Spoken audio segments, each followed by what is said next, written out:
gimana nih Pak Farul? Kalau menurut pandangan Pak Farul? Nah, sebenarnya itu ini halnya itu agak ini sebenarnya itu ada hal yang menarik ya. Kalau kita lihat itu memang kalau by data itu ya inflasi headline, ini inflasi keseluruhan ya, Heeh. dikarenakan harga komoditas itu pada turunan 1 tahun terakhir dan harga BBM dan harga minyak itu juga turunan.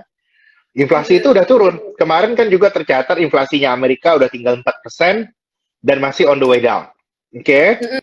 Tapi Mm-mm. di satu sisi kalau kita lihat data apa namanya data dari core inflation-nya itu masih di atas 5%. Itu sebenarnya hal yang sebenarnya itu masih membuat the Fed itu agak bingung. Ini kalau memang harga inflasinya turun, core inflation-nya ikutan turun juga dong. Mm-mm. Nah, kalau yang turunnya itu ada hanya headline, tapi core-nya itu nggak turun, kita itu ada menghadapi apa namanya itu ya resiko bahwa bisa aja sewaktu-waktu itu tiba-tiba inflasi di Amerika itu easily naik lagi. Kalau inflasinya easily naik lagi, maka itu akan membuat the Fed itu nggak nyampe lagi ke kondisinya. Nah, jadi apa yang sebenarnya ingin disampaikan oleh the Fed kayak kondisinya kayak gini, the Fed itu sebenarnya ini ya sebenarnya itu sangat mengkhawatirkan the Fed, terutama 3 bulan terakhir. Market itu Mm-mm. kayak aku udah bahas kemarin ya, market itu sudah mikirnya bunga itu turunnya dalam sekali. Udah lihat Mm. tahun depan itu interest rate itu turun sampai ke 4,5%, terus ke terminalnya itu di 3% di tahun 2025.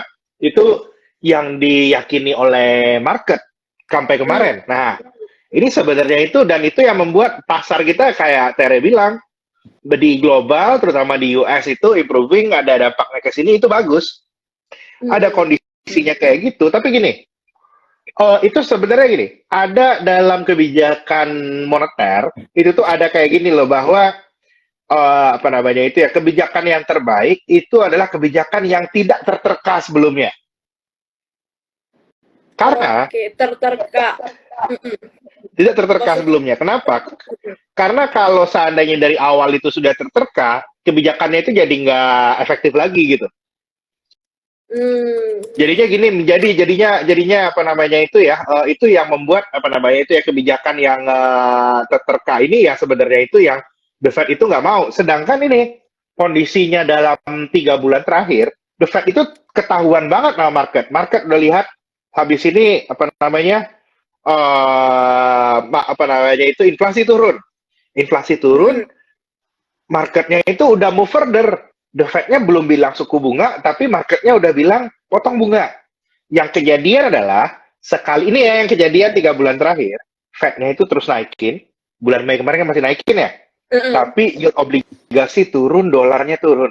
Nah, kalau itu dibiarkan terjadi, nah ini nih, kalau itu dibiarkan terjadi, targetnya The Fed itu buat nurunin inflasi, to cool down the economy itu nggak tercapai.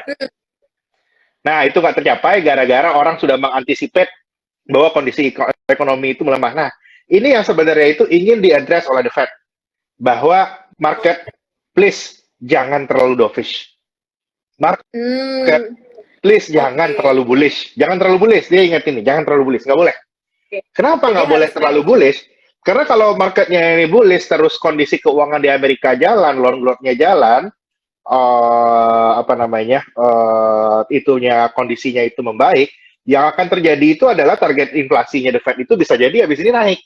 Bisa jadi ini ya belum ada ancang-ancang turun pun harga komoditas sudah mulai bottoming nih. Harga Mm. batu bara udah mulai bottoming nih. Dan di satu sisi lain yang sedang kejadian itu adalah ada juga kondisinya ini ya yang lagi dikhawatirkan juga lagi ada bubble baru di Amerika Serikat yang belakangan Oke. itu mulai diobrolin itu adalah bubble AI.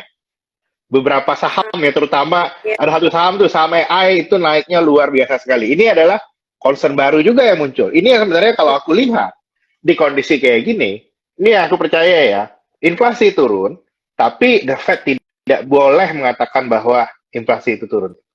Kayak seperti itu. Karena kalau dia ngatain Oke. inflasi itu turun, dia udah mau potong bunga, dia akan mengacaukan ekspektasi market itu sendiri. Karena itu dia bilang masih bisa naikin 2 kali lagi, tapi dia bilang naikin 2 kali lagi itu juga nggak pasti.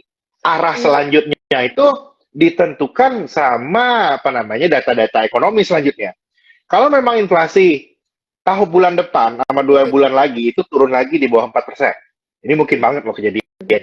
Inflasinya turun lagi, unemployment rate-nya itu ada kecenderungan naik, ya bisa jadi nantinya itu the Fed-nya itu tidak akan lagi menaikkan suku bunganya 2 kali seperti yang disampaikan. Ini kalau kita lihat ini merupakan sebuah proses ya. Kalau yang biasa disebutin para trader itu, once again the Fed itu jauh warning the market.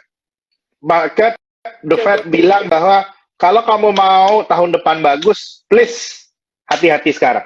Jangan terlalu antusias. Nah, kalau aku pandangannya gimana? Aku pada dasarnya masih melihat market itu volatile, tapi lihat di bulan Juni ini sudah merupakan ini ya, di tengah segala volatilitas yang kejadian di market ya, aku lihat ini sudah waktunya kita harus mencoba bottom fishing. Dan kita harus mulai adjust ekspektasi tentang terkait juga dengan apa yang akan terjadi di second half 2023 ya. Kira-kira seperti itu. Oke. Oke, wah, sudah banyak pencerahan nih. Om Farul, tadi aku move back sedikit ya. Tadi Om Farul bilang kebijakan yang terbaik itu adalah kebijakan yang tidak terterka. Maksudnya tertebak ya, Om Farul ya? Ada iya, terterka, tidak terterka, tidak tertebak. Benar. Kalau kebijakannya itu sudah tertebak, itu efektivitasnya hilang, itu kira-kiranya.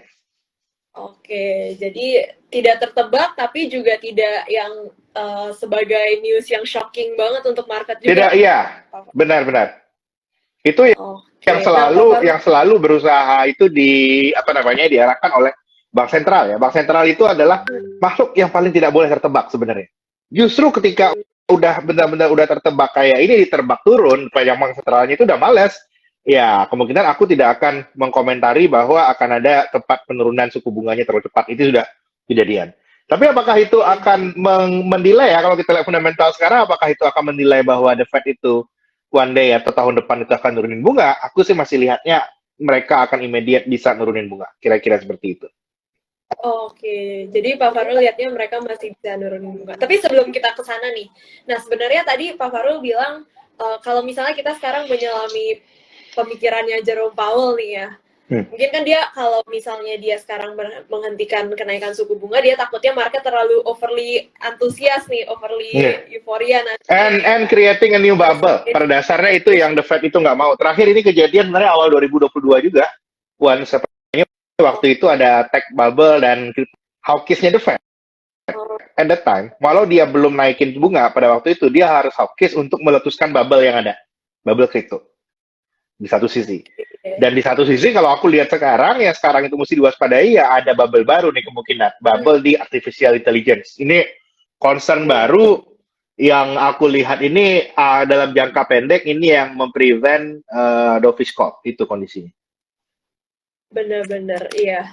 Bahkan sekarang lagi heboh banget ya dengan ChatGPT, dengan bahkan yang sekarang dari foto-foto dari AI itu ya di.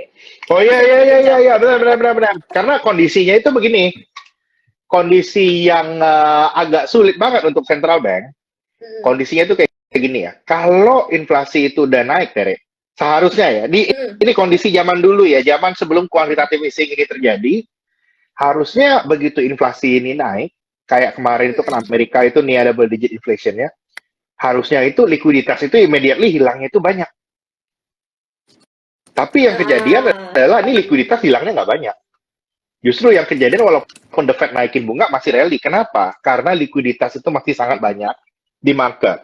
Di satu sisi aku bisa bilang bahwa kalau memang targetnya mau nurunin inflasi cepat, QT-nya the Fed ini kurang agresif sebenarnya, kurang agresif.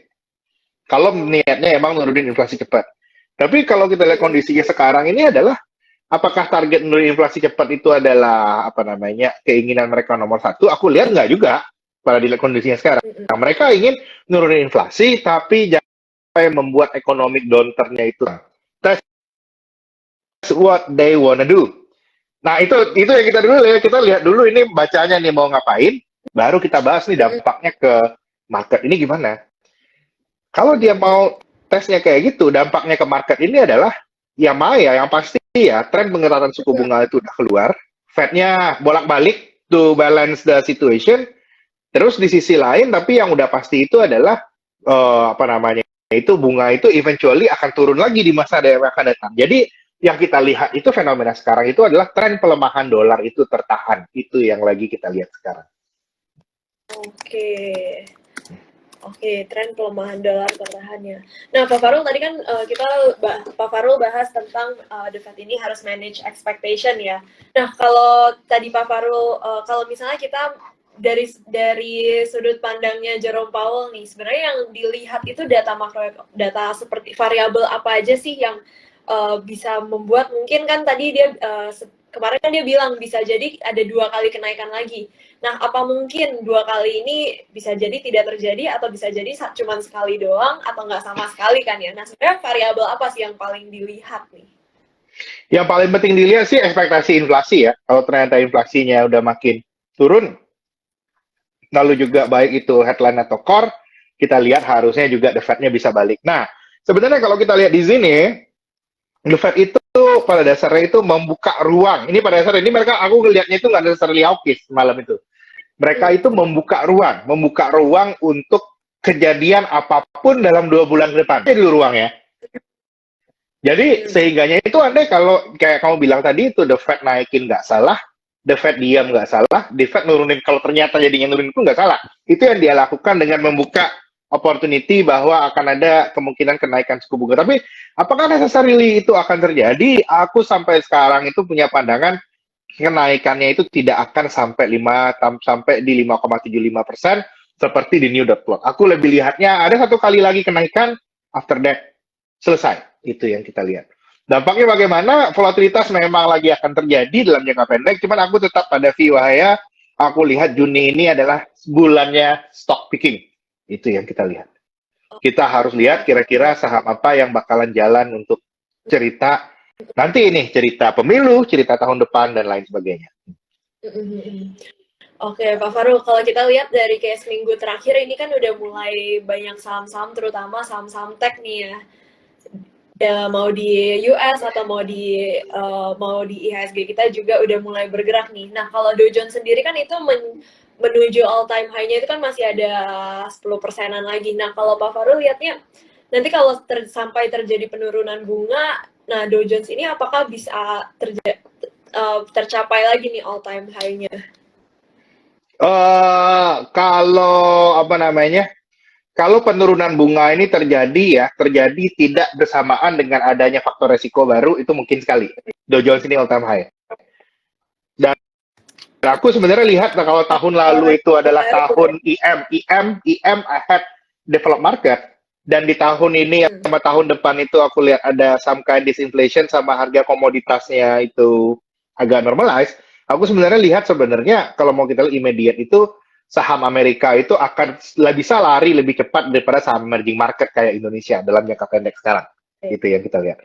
Karena ada beberapa PR ya kalau dari sisi lokal sendiri yang harus kita penuhin. Itu yang kita lihat.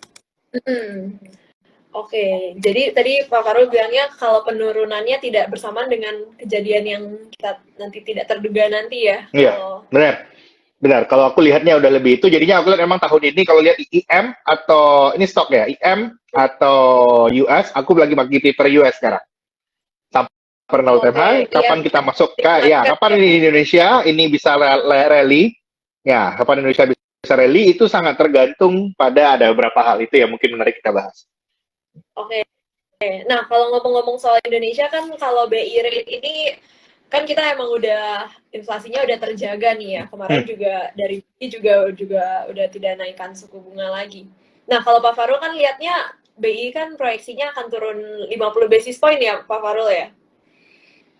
Iya, benar. Aku lihatnya Bank Indonesia akan bisa potong mulai di akhir kuartal 3 ini ya.